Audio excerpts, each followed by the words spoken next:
வணக்கம் மக்களே. வைத்தியலிங்கமும் திமுகவில் ஓபிஎஸ்ஐ விட்டு விலகும் முக்கிய தலைவர்.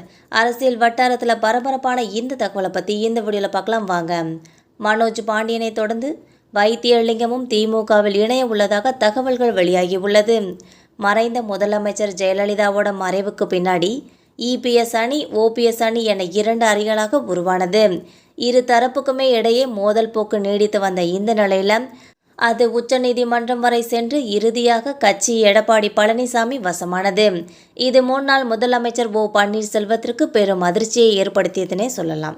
இதனைத் தொடர்ந்து அதிமுக உரிமை மீட்பு குழுவை உருவாக்கிய ஓ பன்னீர்செல்வத்துடன் வைத்தியலிங்கம், வெல்லமண்டி நடராஜன், கூப்பா கிருஷ்ணன், மனோஜ் பாண்டியன், பெங்களூர் புகழேந்தி உள்ளிட்ட சிலருமே கைகோர்த்து பயணித்தனர்.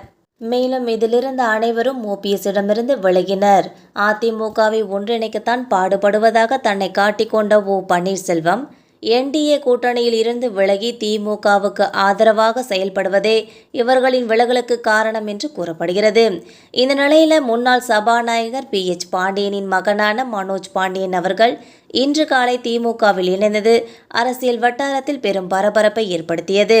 முதலமைச்சர் மு.க. ஸ்டாலினை புகழ்ந்து பேசிய மனோஜ் பாண்டியன் அவர்கள் இன்றைய காலகட்டத்தில் திராவிட கொள்கைகளை முழுமையாக பாதுகாக்கிற ஒரு தலைவராகவும், தமிழக உரிமைக்காக போராடுகிற ஒரு தலைவராகவும், தமிழகத்தின் உரிமைகளை எங்கும் அடகு வைக்காத ஒரு தலைவராகவும், எந்த சூழலிலும் தான் எடுக்கும் முயற்சிகளை எவ்வளவு சோதனைகள் வந்தாலும் அதை தாங்கி சிறப்பாக முடிக்கக்கூடிய ஒரு தலைவராக முதலமைச்சர் மு.க. ஸ்டாலின் உள்ளார் என்றும் இதன் காரணமாகவே திமுகவில் தான் இணைந்ததாக கூறியுள்ளார். ஆனால் பசும்பொன்னில் சசிகலாவை ஓ பன்னீர்செல்வம் சந்தித்ததே மனோஜ் பாண்டியன் முடிவுக்கு காரணம் என்றும் கூறப்படுகிறது. இதனிடையே ஆலங்குளம் தொகுதி எம்எல்ஏ பதவியையும் மனோஜ் பாண்டியன் ராஜினாமா செய்துள்ளார். அவர் தனது ராஜினாமா கடிதத்தை சபாநாயகர் அப்பாவிடம் வழங்கியுள்ளார். ஓபிஎஸ் ஆதரவு எம்எல்ஏ மனோஜ் பாண்டியன் விலகியதைத் தொடர்ந்து ஓபிஎஸ் அணியின் நன்கு தெரிந்த முகமாக இருப்பவர் வைத்தியலிங்கம் மட்டுமே. இருவரும் அதிருப்தியில் இருப்பதாக அரசியல் வட்டாரங்கள் தெரிவிக்கின்றன. என்டிஏ கூட்டணியில் இருந்து விலகியது தினகரன், சசிகலாவுடன் சந்திப்பு என ஓபிஎஸ் இருப்பதால் இனி அவருடன் இருப்பது எதிர்காலத்தில் தம்மை எங்கு கொண்டு போய் சேர்க்கும் என்று வைத்தியலிங்கம் எண்ணுவதாக சொல்லப்படுகிறது. மேலும் ஒரத்தநாடில் திமுகவின் ராமச்சந்திரன் 2016 சட்டமன்ற தேர்தலில் வைத்தியலிங்கத்தை தோற்கடித்துள்ளார். இதன் பிறகு அந்த தொகுதியில் வைத்தியலிங்கம் வென்றுள்ளார். தற்போது அங்கு ராமச்சந்திரனின் மவுசு குறைந்துள்ளதால் திமுகவில் இணைந்து மீண்டும் அந்த தொகுதியை கைப்பற்ற முயற்சியில் இருப்பதாக கூறப்படுகிறது.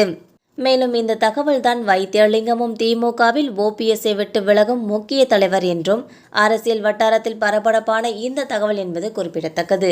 இந்த வீடியோ உங்களுக்கு பிடிச்சிருந்தா மறக்காமல் சப்ஸ்கிரைப் பண்ணி பெல் ஐகானை கிளிக் பண்ணி வச்சுக்கோங்க. அப்போ தான் நம்ம போகிற டெய்லி வீடியோஸ் உடனுக்குடன் நோட்டிஃபிகேஷனாக வந்து சேரும். தேங்க்யூ.